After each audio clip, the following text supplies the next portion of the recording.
Datang seorang laki-laki, "Ya Rasulullah, izinkan aku mati syahid, karena orang yang mati syahid itu tidak akan merasakan sakratul maut illa kal qars, seperti cubitan pada tangan. Izinkan aku mati syahid, karena kalau aku mati syahid tidak akan ada azab kubur. Izinkan aku mati syahid, karena kalau aku mati syahid tidak akan ada hisab, langsung masuk surga." Nabi bertanya, "Alaka min ummin?" Ibumu masih hidup? Ibumu ada di rumah? Ya. "Ilzam rijlaiha fathammal jannah." Urus tapak kakinya, akan kau dapati surga di sana.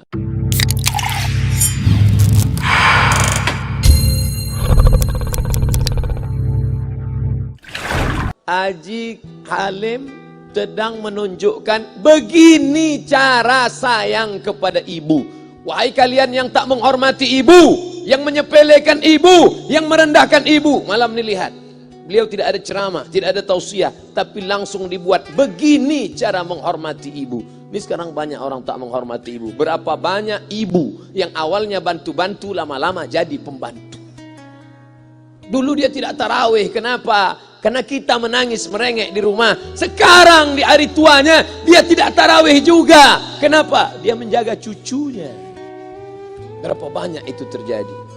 Jangan sampai. Dia tidak pernah menolak cucunya, dia sayang. Tapi kita yang berpikir, berapa kali dia tidak jadi sholat duha karena kita kencing di kaitnya. Berapa kali dia tidak tarawih karena kita menangis merengek sampai subuh datang. Berapa kali dia tidak iktikaf karena kita. Andai dia masih hidup hari ini, datang, belikan pakaian yang paling dia suka, belikan perhiasan kalau ada. Andai tidak cium tangannya. Tapi yang sudah meninggal dunia, jangan lupa kau doakan, Rabbil firli wali walidayya warhamhuma kama rabbayani shaghira. Berdoa pun kau tak mau, apalagi yang akan kau bawa menghadap Allah SWT. Meregang nyawa dia melahirkan engkau, 9 bulan 10 hari kau menumpang di perutnya, 2 tahun kau menyusu, melahirkan, menetes darahnya dalam badanmu. Andai kau gendong dia dari Palembang, jangan sebut Palembang lah Pak Ustaz, dari Pekanbaru Riau, kau gendong dia sampai ke Makkah, kembali lagi, belum tentu dapat menebus satu teriakannya saat melahirkanmu. Lalu apa yang bisa kau lakukan? Datang seorang ibu pergi ke tempat servis HP. "Nak, tolong anak lihatkan HP saya rusak kayaknya." Dia periksa, "Ini enggak rusak, Bu." Terus, "Memang anak ibu enggak nelpon." "Kenapa kau tidak telepon?" Datang dia ke rumah anaknya. "Nak, ibu enggak ada uang mau buka puasa, bisa minjam 100.000? Apa kata si anak? "Sebentar ya Ma, aku tanya istriku dulu." "Ini Ustaz dapat dari mana?" "Ada yang kirim WA grup." Jadikan ibumu seperti raja, maka rezekimu akan diberikan Allah seperti rezeki raja-raja. Bukan hadis, dapat dari grup WA. Ini ibu minta terus sholat tarawih, tapi sang anak sudah tidak bisa. "Aku mau hentikan saja sholat tarawih ini, karena mau buat tenda ini tidak bisa, tiangnya bambu, sudah bocor. Kita stop saja sholat tarawih bersama ini." Apa kata si ibu? "Buatlah sholat tarawih terus, nanti Allah akan berikan engkau gedung yang besar. Dengan gedung besar itu kau akan tetap sholat tarawih." Mana gedung besar itu? Inilah dia gedung besar. Langsung dikabulkan Allah Subhanahu wa ta'ala. Karena setelah Allah, langsung orang tua. "Wa qadha rabbuka alla ta'budu illa iyyah." Allah sudah wajibkan engkau menyembah Allah. Setelah Allah, "Wa bil walidaini ihsana." Kedua orang tua. Jangan kau lawan ibumu. Kayak anak-anakku, jangan kau lawan ibumu. Karena kau lawan ibumu, kau tak pernah mencium kebahagiaan. Walaupun hartamu banyak, kau akan berenang dalam air mata penderitaan sampai kematian datang. Ada pezina hidup di dunia senang, ada pecandu narkoba hidup di dunia senang, tapi orang yang durhaka tetap dapat dosanya dibalas Allah di akhirat. Di dunia coba dapat. Ustaz, kalau di akhirat dapat, di dunia dapat, untuk apa lagi di dunia? Yang di dunia itu DP-nya. Nanti di akhirat akan kau dapatkan cashnya. Oleh sebab itu jangan main-main dengan ibu. Datang seorang laki-laki, "Ya Rasulullah, izinkan aku mati syahid, karena orang yang mati syahid itu tidak akan merasakan sakratul maut illa kal qars, seperti cubitan pada tangan. Izinkan aku mati syahid, karena kalau aku mati syahid tidak akan ada azab kubur. Izinkan aku mati syahid, karena kalau aku mati syahid tidak akan ada hisab, langsung masuk surga." Nabi bertanya, "Alaka min ummin?" Ibumu masih hidup? Ibumu ada di rumah? Ya.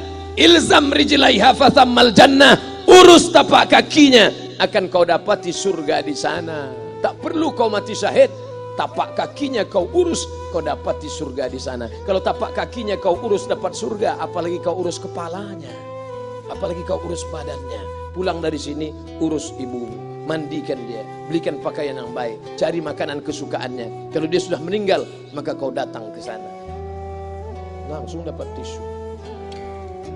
Bapak Ibu yang dimuliakan Allah Subhanahu wa taala.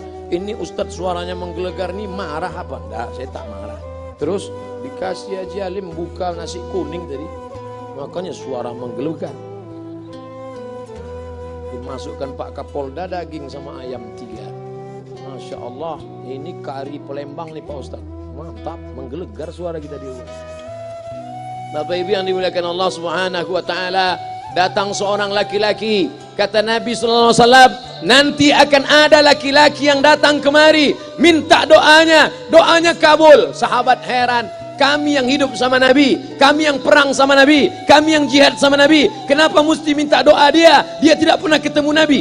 Pokoknya nanti kalau dia datang, minta doa sama dia. Setelah Nabi SAW meninggal, barulah dia datang. Orang itu bernama Uwais Al-Qarni. Kenapa doanya makbul? Dia merawat ibunya. Kalau ibumu kau rawat, doamu dikabulkan Allah Subhanahu wa taala. Apa yang kita lihat malam ini adalah buah bakti kepada seorang ibu. Ya Rasulullah, man ahaqqun nas bi husni sahabati? Siapa yang paling layak mendapatkan baktiku? Ummuka. Siapa lagi? Ummuka. Siapa lagi? Ummuka. Ibumu, ibumu, ibumu. Summa man? Siapa lagi? Abuka. Kami, Ustadz, Jenderal Bintang 5, alim ulama, kami hanya dapat 1, sedangkan kalian ibu dapat 3. Ibumu, ibumu, ibumu. Kenapa ibu dapat 3? Karena ibu bisa melakukan 3. Ibu mengandung, ibu melahirkan, ibu menyusukan. Kalau bapak mau dapat 3, coba yang 3. Pulang dari sini, pergi ke tempat jual kelapa muda, beli 1. Jangan dibelah, ikat di perut 9 bulan 10 hari. Kalau mau merasakan melahirkan, pulang dari sini, pergi ke tempat jual mangga. Telan bulat-bulat, keluarkan bulat-bulat. Emang enak jadi perempuan. Mereka luar biasa.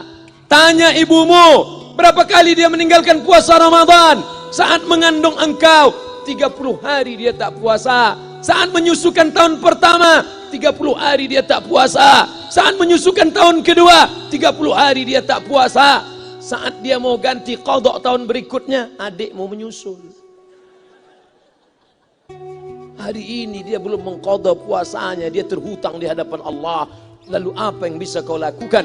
Malam ini betul-betul disadarkan. Alhamdulillah, ibu saya masih hidup, umurnya 70 tahun. Saya akan pulang dari kajian malam ini. Nampaknya malam ini saya yang ceramah, saya yang tausiah, tapi saya mengambil pelajaran. Pulang dari sini saya akan lebih sayang pada emak saya. Saya lebih cinta kepada ibu saya. Saya malu, saya hanya pandai berceramah, berkata, tapi orang sudah mengamalkannya langsung. Haji Halim membelikan gelang ibunya 2 kali sampai 4 kali setahun. Gelang cincin. Sudah dibelikan 2 bulan, hilang. Kemana? Ada orang susah tadi aku kasih. Ternyata itu yang membuat rezeki melimpah ruah. Maka rezeki buah yang sudah matang harus kita joloknya dengan apa? Dengan berbakti kepada ibu. Bapak Ibu yang dimuliakan Allah, saudara-saudaraku yang dimuliakan Allah Subhanahu wa taala. Ibu ini luar biasa. Sampai-sampai ibu, Ustaz jangan nunjuk pakai tangan kiri lah. Oke, pakai kanan. Ibu, andai ngomong ibu salah, tetap dikabulkan Allah Subhanahu wa taala. Ada seorang ibu memanggil anaknya, "Ya Juraij, wahai Juraij." Anaknya sedang beribadah. Ibadah pada Allah atau nyambut ucapan ibu? Allah lebih mulia, dia diam. "Ya Juraij." Dia tetap diam. "Ya Juraij." Dia tetap diam. Dia tidak jawab seruan ibunya. Sampai akhirnya ibunya berkata, apa kata ibunya? "Allahumma la tumitshu hatta turihi wujuhal mumisat." Jangan matikan Juraij sebelum matanya melihat wanita, maaf, tunasusila. Jangan matikan Juraij sebelum matanya melihat wanita tunasusila, WTS-PSK, orang nakal, orang jahat. Tidak mungkin ahli ibadah matanya melihat orang jahat. Tapi takdir berkata lain. Tak lama setelah ucapan sang ibu, ada seorang WTS PSK hamil, tidak diketahui suaminya, ditangkap, ditanya, siapa yang menghamilimu? Apa kata si perempuan? Yang menghamiliku adalah Juraij.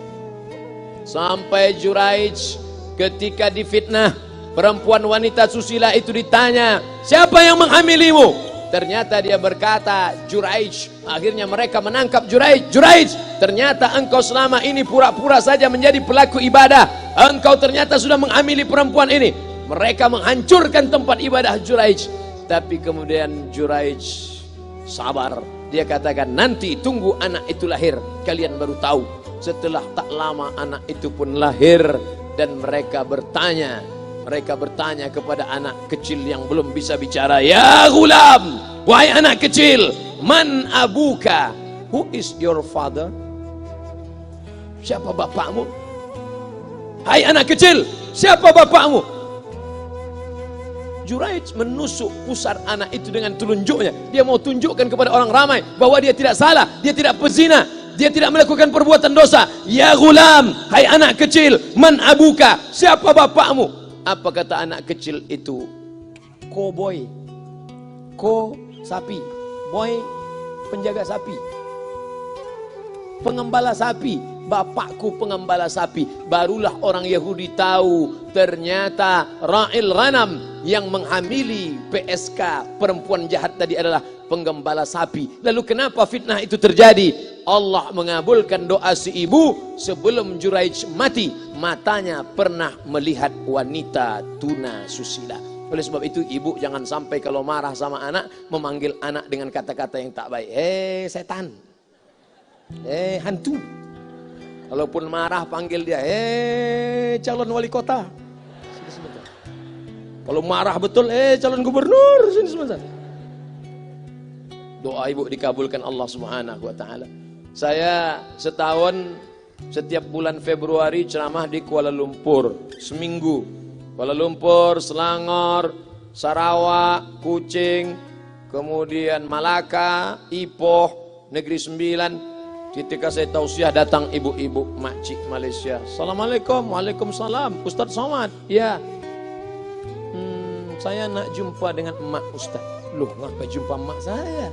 Jumpa saya lah. Ustaz pasti dididik oleh seorang ibu. Saya ingin jumpa ibu Ustaz. Saya sangka dia mau jumpa saya. Ternyata ibu di tengah para habaib, diambil diri seorang profesor, dibalik diri seorang gubernur, wali kota, Kapolda. Di dalam diri mereka ini adalah orang-orang luar biasa, tapi dilahirkan oleh perempuan-perempuan yang super luar biasa. Betul? Mereka ini semua dibesarkan perempuan. Makanya ada ungkapan al-jannatu tahta aqdamil ummahat, surga di bawah telapak kaki ibu. Tapi ada yang mengatakan itu dulu Pak Ustaz, sekarang sudah berubah, surga di bawah telapak kaki babysitter. Karena banyak yang menitipkan anaknya kepada penitipan anak. Jangan bu, walaupun kau wanita karir, tidak seberapa itu. Tidak dapat kau tebus kehilangan masa-masa manja mereka dengan pendidikan. Ini banyak ibu-ibu sekarang sudah tidak lagi mengurus anaknya. Padahal 6 tahun pertama, the golden age, usia emas, ibu harus ikat hubungan emosional dengan anak. 2 tahun pertama, susukan.